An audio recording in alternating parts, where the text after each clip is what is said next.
Thank you, Chair. Ladies and gentlemen, it's my pleasure and privilege to talk to you today in the KDU Medical Symposium. Today I'm going to talk about a totally uncontroversial topic, but however, incredibly controversial: stress in students. The title of the study is Prevalence of Perceived Stress Among Adolescents in Colombo District Area. This is the outline of my presentation today.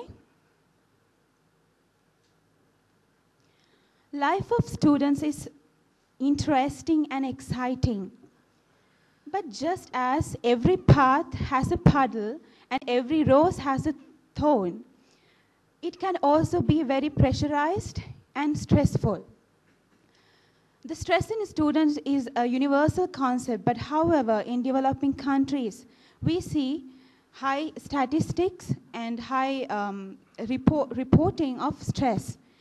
And therefore, this research is on perceived stress in students in Colombo district area. The objective of my research today is to find the prevalence of perceived stress, to identify the correlates of perceived stress in adolescents. We had a couple of hypotheses in mind when formulating this research. Perceived stress is high among students from minority groups. Perceived stress is high among students following the advanced level science stream. And students participating in sports have lesser perceived stress scores. And students who scored high in previous term tests must have lesser perceived stress. I'm sure you all know what stress is, and you all have gone through stress to whatever the degree. But let me formally introduce you to the concept of stress. Selye in 1973, Selye is known as the father of stress. I'm pretty sure he wouldn't be very fond of naming him as father of stress, which is not a very pleasing way to be called as. Stress is a physiological and non-specific reaction to external or internal demands. Stress can have adverse impacts on physical and psychological well-being of a person. Why is it important to talk about stress in students? I know some students who say, I am stressed only 2 times a day. That is, day and night.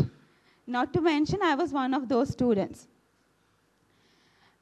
The detrimental effect of stress has been reported more frequently than viral infections, sleep disturbances, and relationship problems, and concerned about family and friends. Henry David, who's a poet and an American philosopher, has once said that it's not what you look at that matters, but what you see in it. This is what we call at perception, isn't it?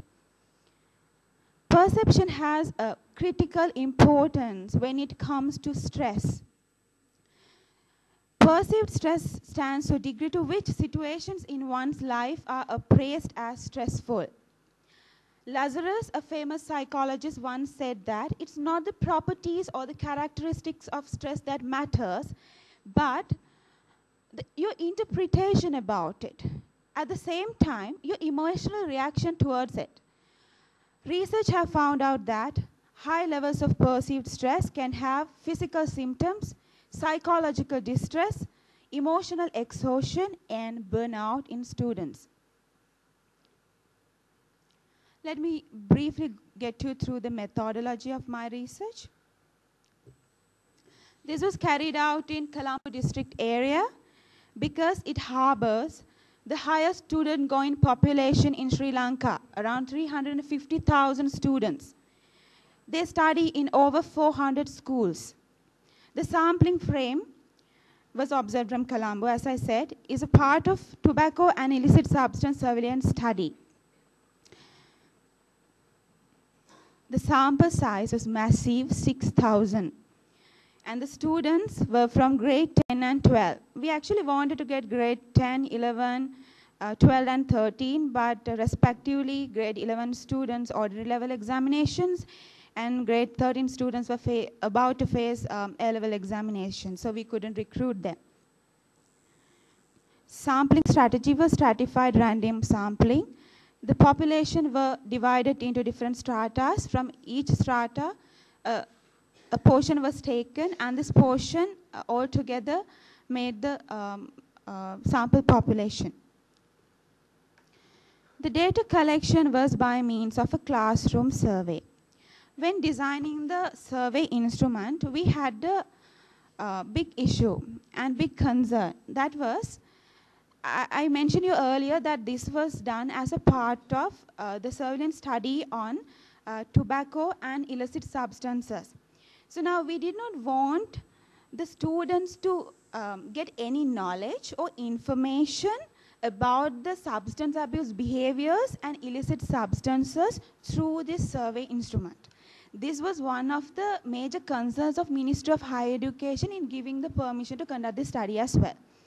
So the survey instrument had mental health parameters, socioeconomic status, academic performance, demographic details, and other environmental indicators in it. And today we are going to talk about the study which we designed on the perceived stress, but it also had items on sensation-seeking behavior, impulsiveness, depression, and aggressiveness. The particular survey instrument on perceived stress was perceived stress scale. I'm sure most of you must have already heard about this, at least at Faculty of Medicine, KDU. It was designed by Cohen and colleagues in 1983, has a high reliability and validity, and it measures how unpredictable, how uncontrollable, and how overloaded the respondents find their lives are. Plus, it also measures through direct queries about the current levels of stress. It always questions you about in last month. One of the examples is, in the last month, how often have you felt that you were unable to control the important things in your life? Okay, so we want to look at perceived stress, and these were the correlates we want to address on. The data analysis was done with utmost care. We wanted to ensure the accuracy of the data. So duplicate entry was implemented and data cleaning was also done.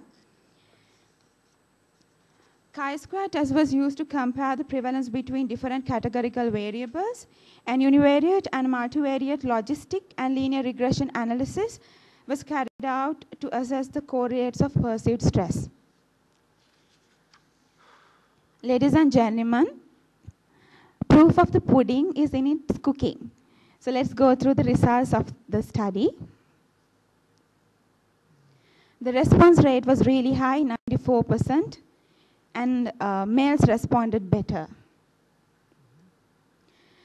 Okay, this questionnaire basically, the perceived stress scale was basically a American questionnaire, but it has a high external validity. It does not contain culturally specific items.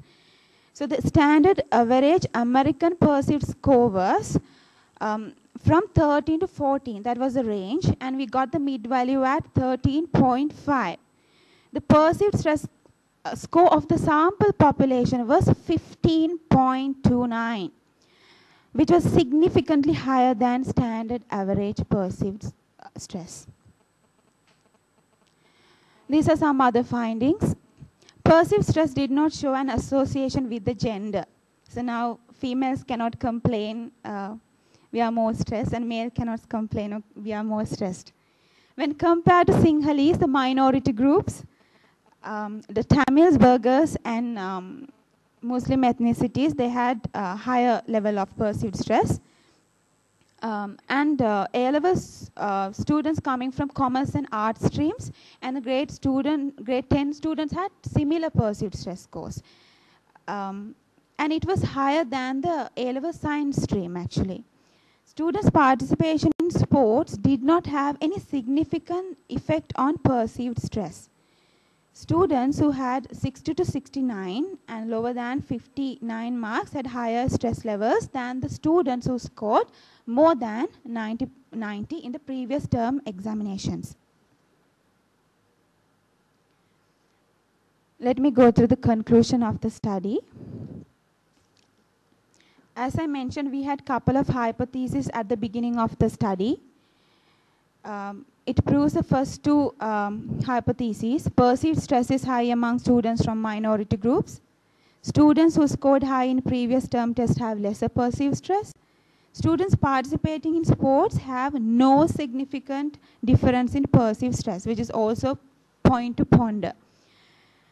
And the poles apart finding is that we all thought, I guess most of us thought, that the students who are following mathematics and biology streams in A levels, the science stream, they have high levels of stress.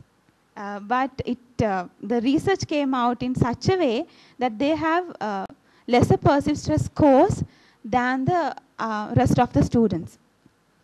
The limitations of the study were that this was a self-report survey where the self-serving bias can come into scene, and in a country like Sri Lanka, people try to hide things, but we try to minimize it by giving them a guarantee that this is a confidential data. At the same time, making the questionnaire anonymous. This is a cross-sectional and correlational design of a study, so therefore we cannot infer any causal relationships. The grant for this research was given by Asia Pacific Academic Consortium for Public Health.